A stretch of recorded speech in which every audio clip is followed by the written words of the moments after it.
Okay, we are going to switch gears slightly and talk about parametric equations now. I hope all of you are appreciating these videos because let me tell you, it is a pretty boring to sit down in my basement and make these videos for you while you're all sitting at home watching them. So at least hopefully you enjoy them, even if they're extremely dull and boring for me to make. Hopefully they're at least a little better than somebody else trying to teach you this stuff. Okay, so parametric equations, we're just going to hit on them for this week, and then after this week we're going to be done with parametrics, and seniors will be done, and then after that juniors and sophomore, we are going to be moving on to a little bit of limits before we are all done. At the very end, I will be doing a few extra videos for those of you going on to calculus. I'm not going to make an assessment on them unless you want me to make a Delta Math one. It won't help your grade or anything. But for those of you going on to calculus, I'm just going to show you a few more things.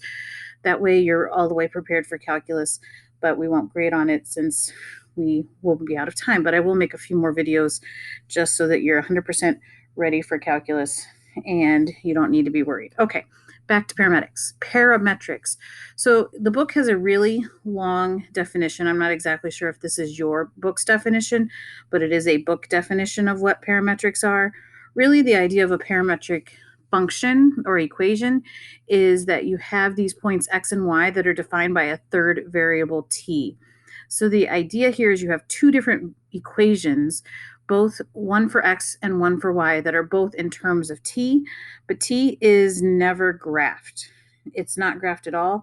You plug in numbers for t and you figure out what x and y are going to be. So it's still just like graphing xy coordinates, but it's in terms of this third variable that's never seen. And then I'll show you with some of these examples a little bit of difference of what you can show with parametrics and why people might like them.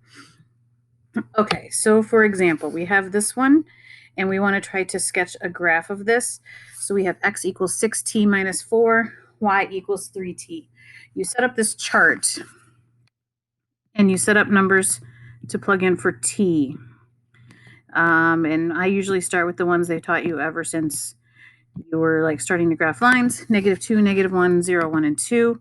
And then the idea is you plug in that t for x and for y. So plug in -2 for t up here to find out what x is. 6 times -2 is -12, minus 4 is -16. And then you're going to plug in the same t for y right here. So 3 times -2 is -6. Do the same thing for -1, and you get -10. Y, you get -3. When you plug in 0, you get -4. And for y, you get 0. When you plug in 1 up here into this x equation, you get 2. And when you plug in 1, you get 3. And then 12 minus 4 is 12 minus 4 is 12. Let's try that again. 12 minus 4 is 8. And then when you plug in 2 down here, it is 6. So when you go to graph it, you would completely ignore t, and you're just graphing these ordered pairs. So you'd go over to -16 and down to -6. And then you'd go to -10.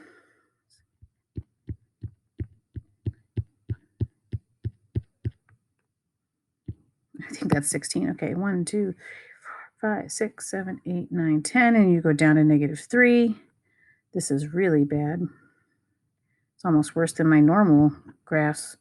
Oh, and it does not like me drawing circles on this, like points on PowerPoint.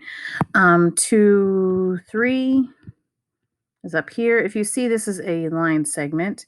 1 or 8, 6. 1, 2, 3, 4, 5, 6, 7, 8. 1, 2, 3, 4, 5, 6. Once you can see what shape it is, you can be done graphing, and it goes like this. The difference with parametrics is you usually show the direction it's going. So when you see parametrics graphed, they may not have it, but sometimes they like to tell you the direction. So parametrics are used in physics when you have two-way motion and you're using, like, let's say time, but you're traveling north, south, and east and west. So they want to see which direction it's going They usually put arrows on that. Okay, same type of idea here. I start with -2, -1, but if those don't tell me the whole picture, I'll just keep plugging in points for x and for y. 4 plus 6 is 10. When I plug in that, you get -3. Plug in -1. 1 plus 3 is 4. That's -2. Plug in 0 up here, you get 0. Here you get -1. Plug in 1 minus 3, you get -2. Here you get 0. And then when you plug in 2, you get 4 minus 6, you get -2. And when you plug in 2 here, whoa, wait a minute. Yeah, that's right. You get 1. So when you start to graph this, you might have no idea what this picture is going to look like. 2, 4, 5, 6, 7, 8, 9, 10. So you may need to plot a few more points. 4, 1, 2, 3, 4, -2 right here. 0, -1 right here. -2, 0 right here. -2, 1 right here. And then you're done. So it's like, what else can I do? Well, start plugging in more points. So it started here and went here, here, here, here. So I'm thinking that maybe it might curve over. So let's like plug in a 3. So if we plug in 3, we get 9 minus 9. That's 0. And I plug in 3 here, I get 2. So I get the point 0, 2. So this should actually go a little bit more like this. This is a sideways parabola, and it's actually going this way. So if you needed a few more points, I knew this one was a sideways parabola, but I would have probably drawn a couple more points, maybe gone down to 4. I don't know if I have room to plug in 4, but if you plug in 4, you get 16 minus 12, you get 4, and then you get 3. So 4, 3, you'll start to see that it is a sideways parabola. But that's the idea. The idea of parametrics is you plug in this value t, and then they're gone. All you plot on the graph are x's and y's. The t is really just there. If you want to think of it in terms of time, you can, but it is a parameter. So we look at this one. These are different parametrics than the last one we just saw. We have t squared plus 3t. The last one was t squared minus 3t. And then we have y equaling -t minus 1. So I'm going to do the same thing. There's a reason I'm doing 3 examples here. Let me get to it. -2, -1, a -0. How about we just put 0? 1 and 2. When I plug in -2, let's see, we'll get 4 minus 6. That's -2. 2 minus 1 is 1. When I plug in -1, I get 1 minus 3. That's -2. And then when I plug in 1 here, I get 0. When I plug in 0, I get 0. These numbers should start to look familiar to you.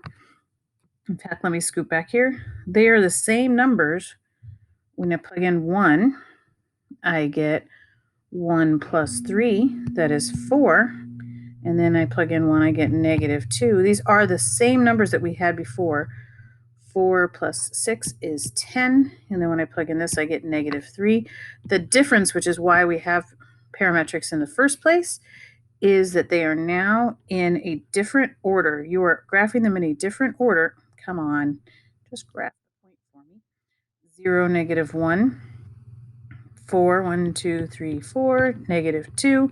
They're, instead of going down here and going up, they're actually, and so if I wanted to continue this, I should probably do more negatives.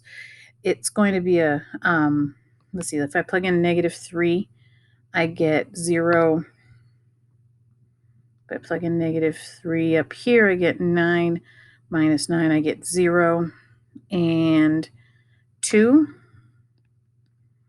So this is the same exact parabola we just saw in the last example. However, this one is going in a different direction. So how can you show that they're the same parabola, but they're traveling in different directions? You can do that with parametrics. I think I'm going to leave the video at that. I might be a little short, but we'll stop right there.